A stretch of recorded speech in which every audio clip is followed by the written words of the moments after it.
Assalamualaikum warahmatullahi wabarakatuh. Bismillah walhamdulillah wassalatu wassalamu ala sayyidina Muhammad ibn Abdullah al-qa'im bihuquqillah adada ma fi ilmillah salatan daimatan bidawami mukillah wa ala alihi wa sahbihi ma dhaqatillah wa farrajahallah amma ba'du.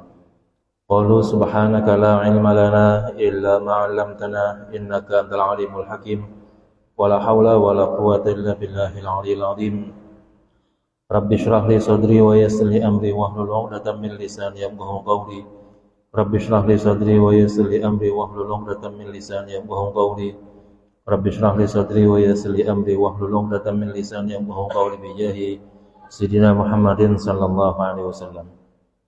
Ila hadratin Nabil Mustafa Rasulullah sallallahu alaihi wasallam wa la hadrati ashabil kiram wa la hadrati a'immatil mujtahidin wa la hadrati jami'i awliya'illahi ta'ala min masyariqil ardi wal magharibiha wa nakhususatan la hadrati Syekh bi Abdul Muhti Muhammad Nawawi bin Umar Al-Jawi wa la hadrati Syekh Imam Al-Habib Sayyid Abdullah bin Al-Husain bin Tahir bin Muhammad bin Hashim bin Alawi wa la hadrati abaina wa ummahatina wa ajdadina wa jaddatina wa amamina wa ammatina wa akhwalina wa khalatina wa auladina wa banatina wa dzurriyyatina wa rijamil muslimin wal muslimat wa mu'minin wa mu'minat syai'ulillahi lana wa lahumul fatihah. Alhamdulillah syaitanir rajim. Bismillahirrahmanirrahim. Alhamdulillah arrahmanir rahim maliki yaumiddin iyyaka na'budu wa iyyaka nasta'in shiratal ladzina an'amta 'alaihim. Kita lanjut halaman 150. Bismillahirrahmanirrahim. Qala al-mu'allif rahimahullahu ta'ala wa nafa'ana bihi wa bi'ulumihi fid dharin amin. Syarat berikutnya di dalam melaksanakan salat adalah wasatru, yaitu menutup aurat maksudnya. Walau khalian, sekalipun salatnya ya di tempat yang sunyi, au fi zulmatin, atau pada tempat yang gelap. Bima ay bijurmin, dengan benda, dengan zat, dengan sesuatu. Fala yakfi bilauni hinain, maka tidak cukup dengan mewarnai tubuh dengan pacar ya, au sibghin, atau dengan celupan pewarna, au hibrin, atau dengan tinta. Afadahu Atiyah, dijelaskan oleh Syekh Atiyah. Jadi dalam melaksanakan sholat, aurat kita itu harus tertutup. Yang minimal dah, kalau laki-laki misalnya katanya dari pusar sampai dengkul, tuh wajib. Tentunya kita sih nggak pernah begitu ya. Jarang orang Islam yang ya bahasanya orang-orang kita dah gitu jalanin kewajibannya benar-benaran begitu. Dikata wajib menutup aurat antara pusar sama lutut, segitu-gitunya ditutup. Di atasnya bahasa kita blegor gitu. Kagak ada kalau kita sih. Alhamdulillah kesadarannya tinggi berarti kalau begitu. Nah, nutupnya harus dengan sesuatu ya, dengan benda yang berbeda dengan badan kita gitu.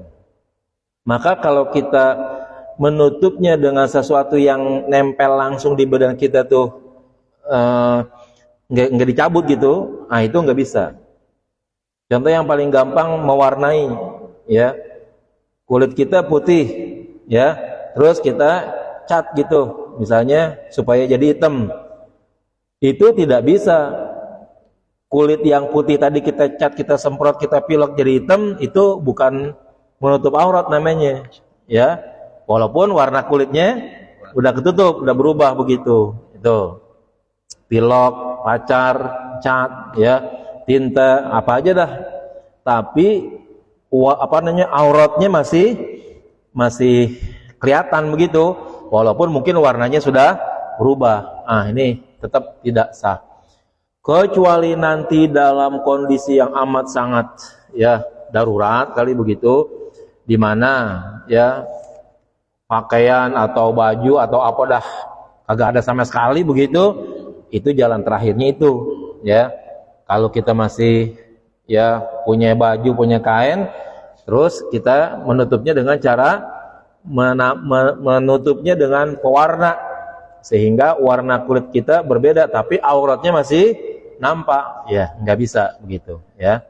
Nah nanti kalau udah kondisi pakaian udah kagak ada, barang yang bisa menutup kagak ada, nah itu diutamakan malah lumpur dulu tuh ya. Lumpur kan tetap bisa menutup namanya, walaupun mungkin lekuk-lekuk badan masih ada, tapi itu udah menutup dibandingkan dengan mewarnai.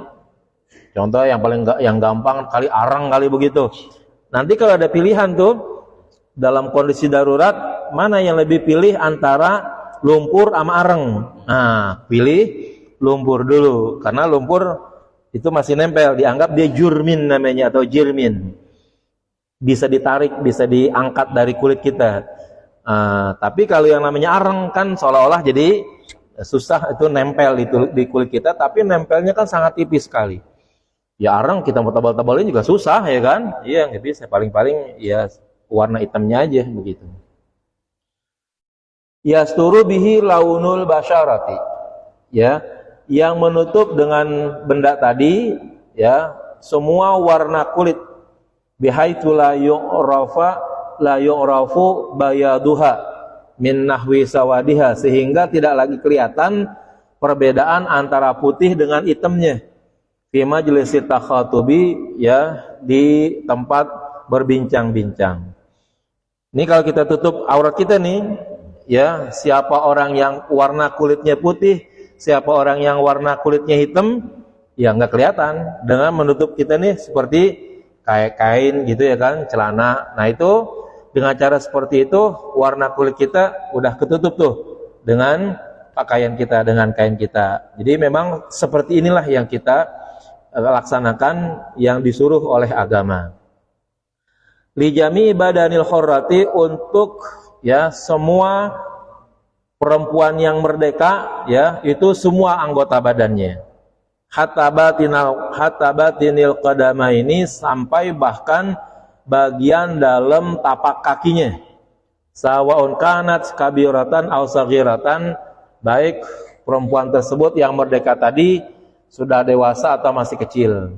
Nah, untuk kaum ibu, kaum perempuan itu semua anggota badannya wajib ditutup ya, illal wajha wal kafain, kecuali muka dan tapak tangannya, zahran wa batnan, baik luar maupun dalamnya, ilal kau'ain, sampai pergelangan. Katanya sini ya perempuan tuh ini nih boleh dibuka jadinya gitu.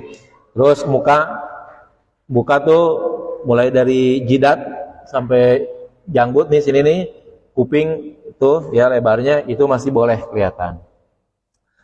Tapi ya untuk tangan kayaknya kan kalau ibu-ibu kita udah pakai mukena tuh ya, nah itu jauh lebih tertutup lah, jauh lebih baik. Walaupun itu tidak disuruhnya begitu, ini nih masih boleh kelihatan.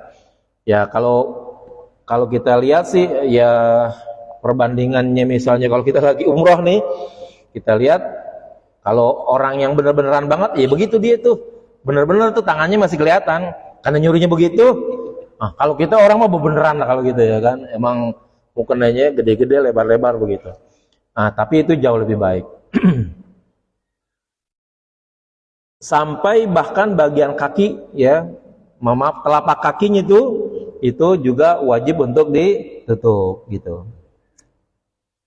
Wa satru ma baina surrati warukbati lidzakari wal amati, dan menutup antara pusar dan dengkul bagi laki-laki dan budak perempuan. Ya, dulu ada budak perempuan. Status budak perempuan tuh auratnya sama, ya, perutnya dia dari pusar sampai ke lutut, ya. Jadi kalau budak perempuan tuh teteknya biasa gede apa juga nggak dianggap aurat jadinya. Sama dinilai laki-laki begitu ya. Ya kalau kita ada yang begitu, ya bahaya benar kita ya kan. Untung perbudakan sudah dihapus ya. Jadi hal-hal yang seperti itu udah ya pemberlakuan hukumnya nggak berlaku lagi. Walaupun di negara tertentu masih ada ya. Jadi yang namanya budak tuh masih ada. Contoh di Tunisia tuh masih ada sampai sekarang tuh.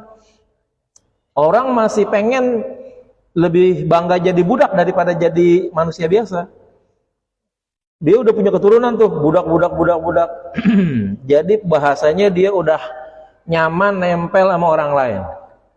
Ya, jadi kalau bagi dia itu selagi dia masih jadi budak, dia jadinya ada tuannya yang menjamin hidupnya gitu. Kalau dia merdeka, nah dia harus nyari sendiri. Itu susahnya jadi sana tuh. Maka akibatnya orang yang keturunannya keturunan budak begitu, udah aja terus jadi budak. Sampai sekarang masih ada, ya. Sampai sekarang masih ada. Iya, jadi budak terus. Jadi nilai kemanusiaannya itu setingkat dengan benda jadinya, dengan binatang, ya. Bahkan bisa dijual belikan. Yang perempuannya itu masih bisa dipakai sebagaimana istri begitu, walaupun tidak harus nikah, ya. Karena memang melalui proses malakah, ya, pemilikan begitu. Nah, yang perlu diperhatikan nih dalam hal menutup aurat, alangkah baiknya kain yang kita pakai itu betul-betul berwarna yang bisa mengalihkan warna kulit kita atau warna bagian dalam pakaian kita begitu. Ada kan kain putih tuh ya, cakep sih kainnya itu, bagus. Cuman kalau kita pakai lalu mohon maaf nih, dalaman kita pakai sempak doang tuh begitu, nyeplak tuh yang begitu, tembus pandang jadinya. Kalau menurut saya yang kayak begitu sembayang, ya kagak sah tuh. Kalau menurut saya begitu, mau sempaknya ngayap kemana-mana jadinya, ya itu. Nah kalau bapak mau pakai yang putih juga, pakai celana pangsi dah, balesin begitu, ya kan? Dalamannya itu pakai celana pangsi yang ke seukuran sebetis tuh, ya kan? Buat nutupin lagi gitu, sehingga kalau kita pakai itu dalaman kita nggak kelihatan. Ini pakainya sempak doang, terus kainnya putih, sujud, ya kan? Ya kelihatan kalau gitu sempak kita. Nah kan itu bagian dalaman banget jadinya kalau begitu, ya kan? Ya walaupun kelihatannya seolah-olah nutup aurat, tapi ya masih berceplak kayak begitu jadinya kelihatan. Nah kalau yang mau begitu silakan pakai, tapi pakai dalaman lagi dah, pakai ya pakai kolor yang sedengkul lewat gitu ya. Kalau kita bilang celana pangsing itu yang namanya kalau salah ya itu. Nah, apalagi sih yang warnanya hitam kali begitu, nah itu sangat menutup jadinya begitu ya. Mana dalilnya? Di qaulihi sallallahu alaihi wasallam, berdasarkan sabda Rasulullah sallallahu alaihi wasallam, wa idza zawwaja ahadukum amatahu abdahu, dan apabila salah seorang di antara kalian mengawinkan budaknya dengan seorang budak laki-laki, budak perempuannya dengan budak laki-laki, au ajirahu, ya, atau pelayannya, ya, fala tanzuril amatu ila auratihi, maka tidak boleh, ya, budak perempuan itu melihat kepada orang tuannya maksudnya, ya. Wal auratu, adapun yang dimaksud dengan aurat, ma baina surrati war rukbati, yaitu yang terletak antara pusar dan lutut. Ini bagi laki-laki nih. Rawahul Baihaqi, riwayat Imam Baihaqi. Jadi gini, dulu peraturan yang namanya peraturan perbudakan tuh, yang berhak untuk ngawinin budak itu adalah tuannya, ya. Budak itu biasanya bisa jadi didapat dari peperangan dulunya tuh, awal-awalnya tuh ya, dulu kan kagak ada penjara tuh. Kalau suku berantem perang, suku yang kalah ketangkep, nah dia jadi budak tuh, ya begitu dulunya, karena nggak ada penjara pada waktu itu. Nah baik laki maupun perempuan itu jadi budak bagi suku yang menang, ya. Nah budak laki-laki biasanya itu ada di sektor luar dia kerjanya, ya, bertani, beternak. Nah, terus kalau budak perempuan itu adanya di dalam lingkungan rumah, ya, di dalam bantuin bininya, masak, bebenah, segala macam. Karena statusnya pemilikan itu yang disebut dengan Al-Quran ma malakat aimanukum tuh, maka budak perempuan kalau sudah bersama si tuannya selama kurang lebih 1 kali haid dan sudah mengalami haid begitu, dinyatakan dia tidak hamil, maka itu namanya sudah menjalani istibra namanya. Kalau udah jalani istibra, itu tuannya boleh tuh bersetubuh dengan si budak perempuannya tadi, walaupun tidak melalui pernikahan, tapi sudah melalui pemilikan namanya. Pemilikannya boleh jadi karena ghanimah, harta rampasan perang, atau dibelinya. Ya, bisa tuh. Jadi budak bisa dijual belikan kalau begitu. Nah, sekarang kalau ada orang ya punya budak laki, punya budak perempuan, ya, maka yang berhak jadi wali yaitu sekarang adalah tuannya tuh begitu, ya, bukan orang tuanya lagi. Maka ya kalau seandainya si budak perempuannya itu mau kawin dengan budak lagi gitu yang sama-sama budaknya, kawinin tuh boleh, ya. Nah, maka si budak tersebut yang perempuan sudah tidak lagi diperkenankan ya melihat aurat tuannya, ya, karena sekarang dia statusnya udah menjadi istri dari suaminya yang sama-sama budaknya begitu. Si tuannya udah nggak boleh untuk menggunakannya atau menyetubuhnya lagi karena udah milik orang lain kalau begitu. Selagi belum dikawinin sama orang lain, sama budak lain, dia masih boleh menggunakannya, ya, menyetubuhinya begitu. Dulu peraturannya seperti itu, ya. Nah, kalau dia udah dinikahin, maka ya si budak perempuan tidak boleh lagi melihat aurat tuannya. Kalau aurat suaminya sih biasalah, ya kan, nggak jadi masalah. Nah, aurat laki-laki yang dimaksud aurat tuannya itu Nabi katakan ma baina surrati warrukbati, ya, buat laki-laki yang terletak antara pusar dan lutut. Nah, para alim ulama tuh membahas lagi tuh, itu ma baina surrati warrukbati, surrah dan rukbah itu namanya ghoyah namanya. Ghoyah itu puncak akhir, batasan maksimal daripada aurat tersebut. Sekarang para ulama itu membahas pusar itu masuk aurat atau batasan aurat, ya.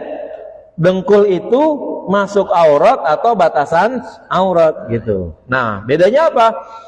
Kalau pusar dan dengkul jadi batasan aurat, dia kelihatan nggak apa-apa. Ya, kelihatan nggak apa-apa karena kan dia batasan aurat. Tapi kalau kalau pusar dan dengkul disebut sebagai aurat, ya, maka pusar dan dengkul wajib ketutup jadinya. Ya. Itu namanya ghoyah dan mughayyah namanya begitu, ya. Yang paling aman yang bagaimana kalau begitu? Pusarnya tutup, dengkulnya juga tutup gitu, ya. Ya, nyamannya kayak kita dah nih begini, ya. Dalam hal berpakaian tuh pantasnya tuh seperti itu, ya. Ya, masa giliran sholat blegon, ya, bener-beneran banget gitu, auratnya bener-beneran sampai pusar dah gitu misalnya, terus dengkulnya betul-betul sampai dengkul, lalu sembahyang setelah itu nggak pakai baju lagi. Nah, giliran kondangan pakai baju batik cakep bang, giliran sembahyang pakainya pakai ilmu fikih, ya kan, lah gimana jadinya kalau begitu, ya. Jadi untuk ibadah, untuk apa segala macam, Nabi atau Al-Quran sudah memerintahkan kepada khudu zinatakum inda kulli masjid, ya, khudu zinatakum inda kulli masjid. Ambillah perhiasan kamu, yang dimaksudkan perhiasan, baju kita, kain kita yang bagus, yang mahal, pakai inda kulli masjid, setiap kali kita berangkat ke masjid.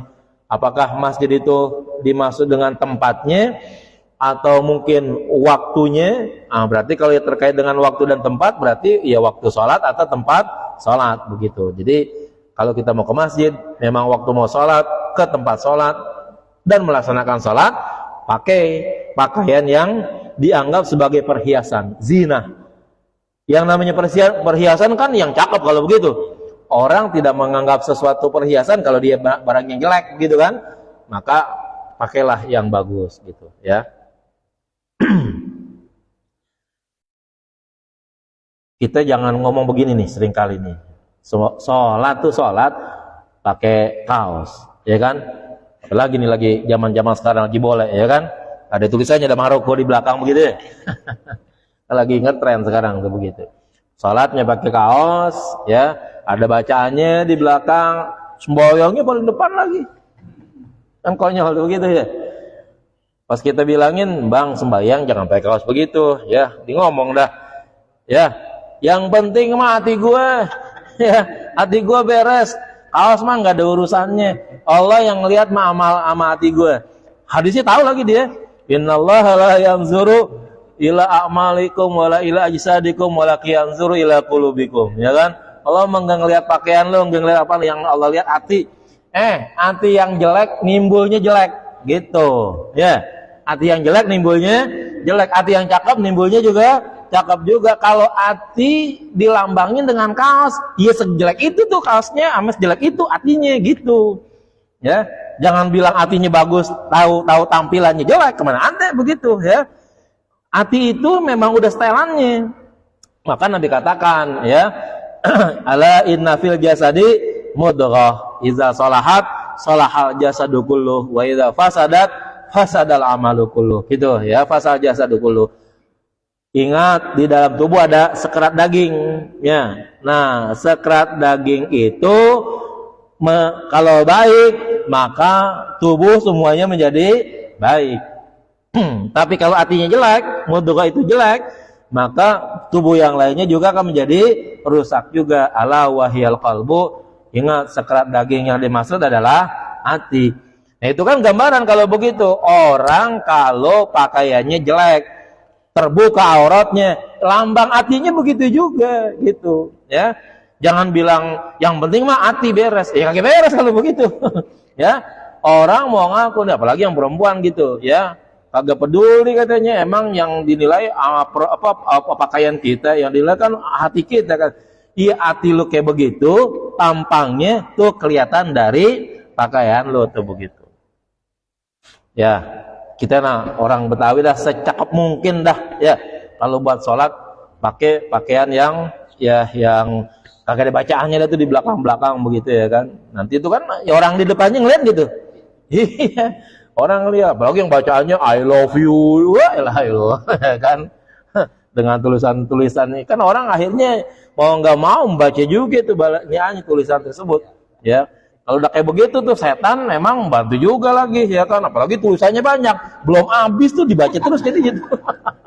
Ya, iya, ganggu jadinya. Udah dibaca lagi ya kan. Nah, maka kalau kita begitu namanya kita mengganggu orang kalau begitu, mengganggu kehusyuan orang lain ya. Maka pakailah baju yang kagak ada tulisannya ya, yang kagak bergambar yang ya kelihatan sesuatunya begitu ya. Nah, itu jadi mengganggu kehusuan orang jadinya. Wa qauluhu ila auratihi, kata Nabi ila auratihi, kalimat ila auratihi ay al ahadi. Kata hi itu yang ada pada auratihi, haknya kembali kepada al ahad, yaitu ahadukum tuh. Siapa tuh al ahad tadi? Wa huwa as-sayyidu al-muzawwiju, yaitu tuan yang mengawini. La az-zawju, bukan suami. Nah, jadi maknanya begini kalau gitu nih.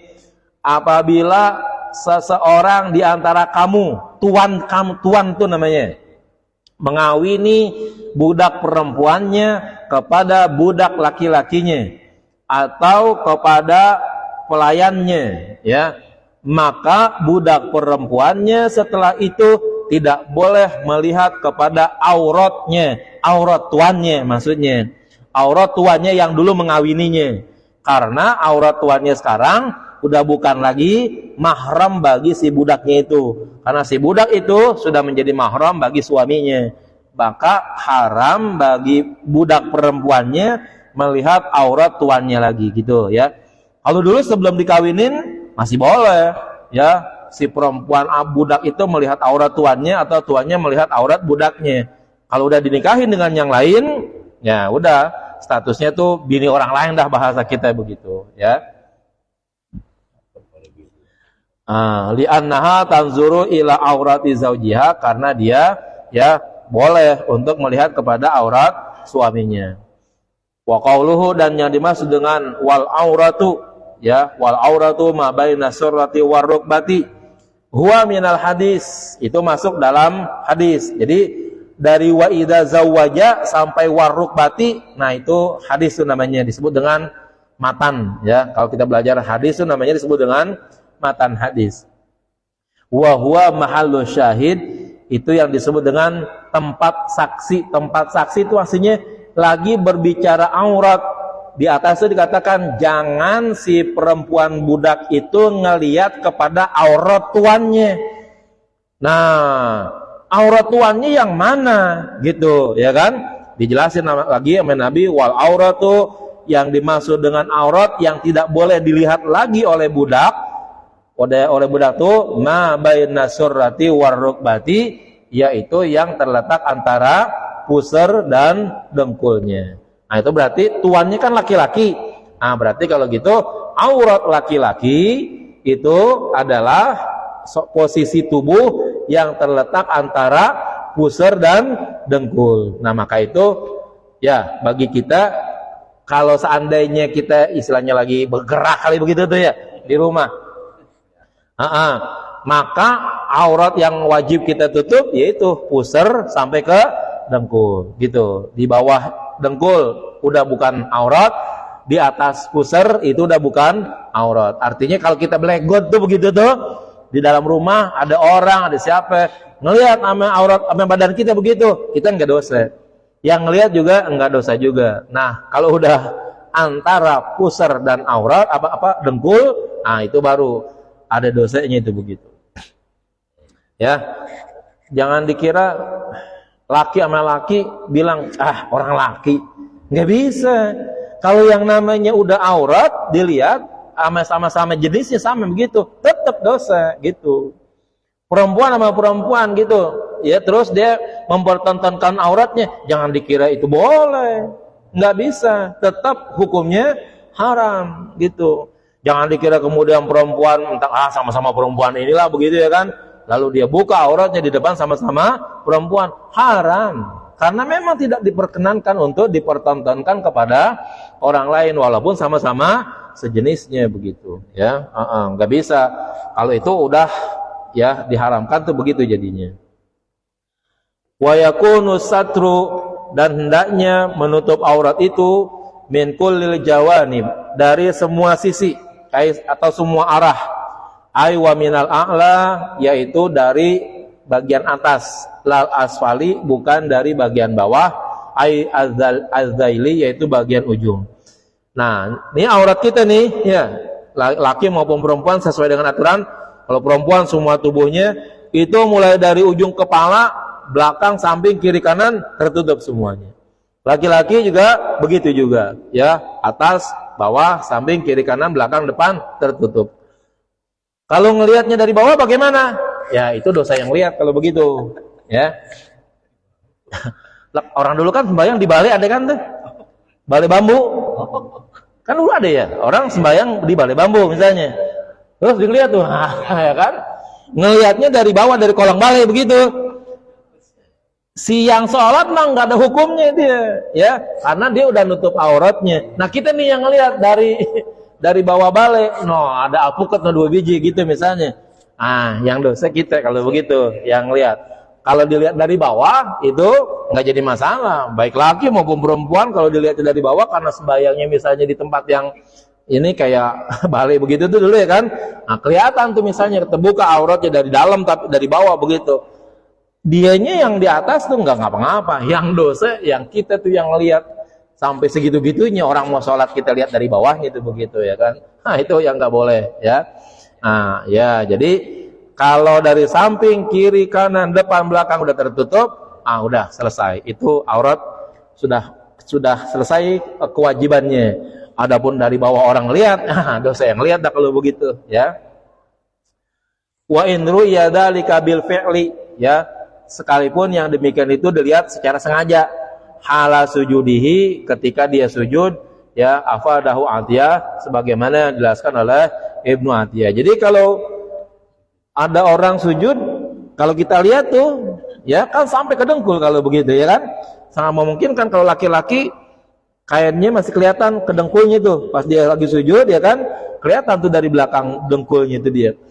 Nah, itu nggak jadi masalah. Yang penting dia dari atas pahanya, si kiri ke kanannya udah ketutup. Adapun kalau dilihat dari belakang orang lagi sujud kelihatan dengkulnya, itu salah yang lihat kalau begitu, ya.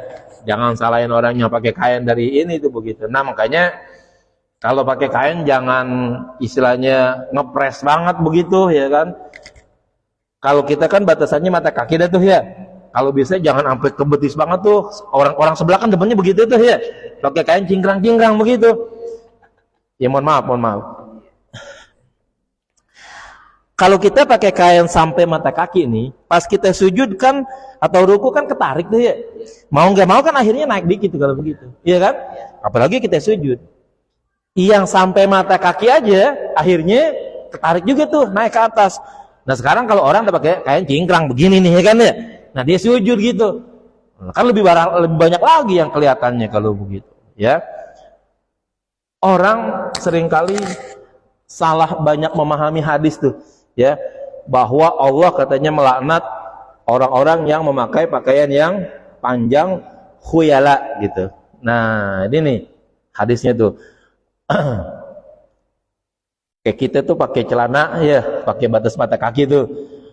Kalau orang sono kan dia pakainya di atas mata kaki tuh. Sehingga dulu kita bilang ada RCTI tuh ya, rombongan celana cingkrang gitu ya kan. Bukan cingkrangnya yang disuruh sama Nabi, ya. Jaga khuyalanya itu yang salah tuh. Khuyalanya itu sombong gitu. Pakai baju, pakai kain, pakai celana dipanjangin tapi di hatinya sombong. Nah, itu yang kagak boleh. Ya. Kalau pakai celana, pakai kain, apa segala macam, memang kita pakai itu sebatas mata kaki, ya kagak jadi masalah. Yang penting kagak ada sombongnya, gitu. Nabi melarang sombongnya yang kagak boleh tuh. Sampai Abu Bakar bertanya sama Nabi, ya Rasulullah, pakaian saya panjang-panjang semua nih katanya, ya, sampai melewati batas mata kaki. Tapi saya nggak sombong. Kata Nabi, ya nggak apa-apa kalau kamu begitu katanya. Karena ada buktinya kalau begitu. Ya, jadi bukan cingkrangnya yang kita pakai sekarang, pakai yang benar, yang bagus, yang layak dilihat tuh begitu. Ya, tapi di hati kita jangan memelihara kesombongan, gitu. Saya heran tuh orang-orang kayak begitu tuh, pakai celana pangsi yang putih begitu tuh kan ya. Sembahyang dah pakai baju koko sama celana cingkrang begitu. Innalillahi, ngadepin Tuhan begitu jeleknya rasanya. Kagak ada sopan-sopannya rasanya, Tuhan dianggap kayak begitu rasanya. Enggak ada apa kain yang bagusan dikit. Tuh kalau dia ngomong tuh saya beliin tuh kain yang begitu tuh BHS tuh, ya kan. Iya, masalahnya kadang-kadang yang begitu tuh pakai hadis. Hadis Rasulullah begini katanya nih, cingkrang katanya ya kan, di atas mata kaki. Salah memahaminya yang begitu ya kan. Yang Rasulullah larang pakai kain melampaui batas mata kaki atau sampai batas mata kaki tapi ada sombongnya.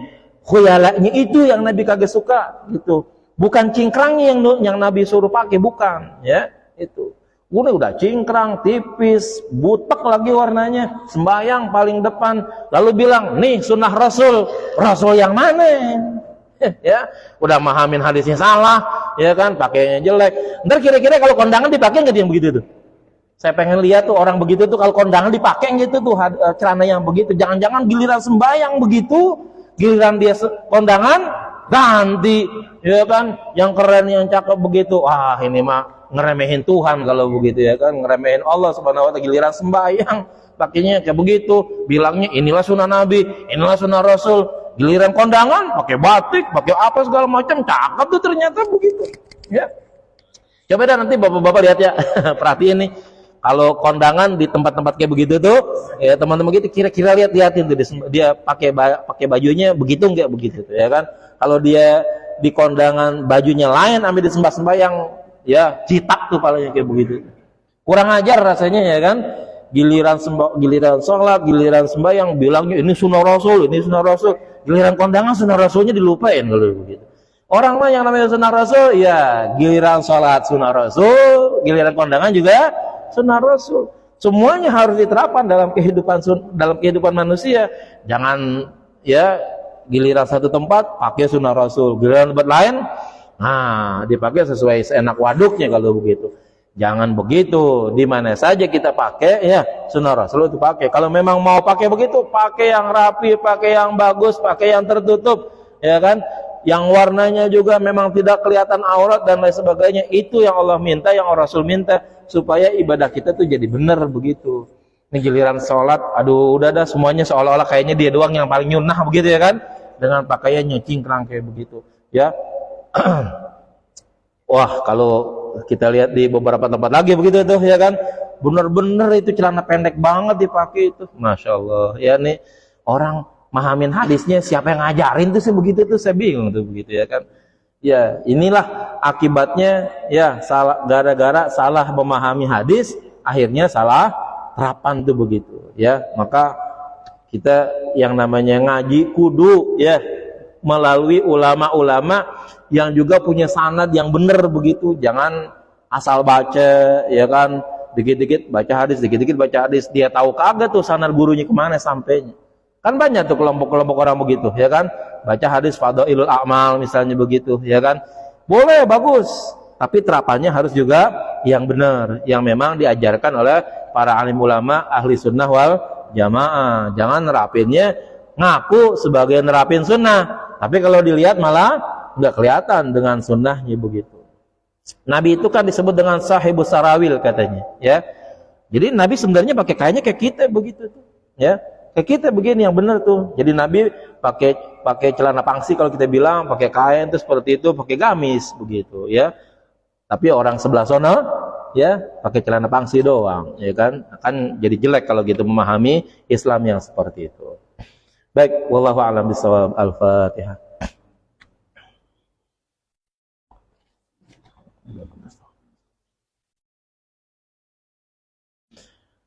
Bismillahirrahmanirrahim. Alhamdulillahirabbil alamin. Hamdan katsiran thayyiban mubarakan fih. Allahumma shalli wa sallim wa barik ala sayyidina Muhammad sayyidina Muhammad.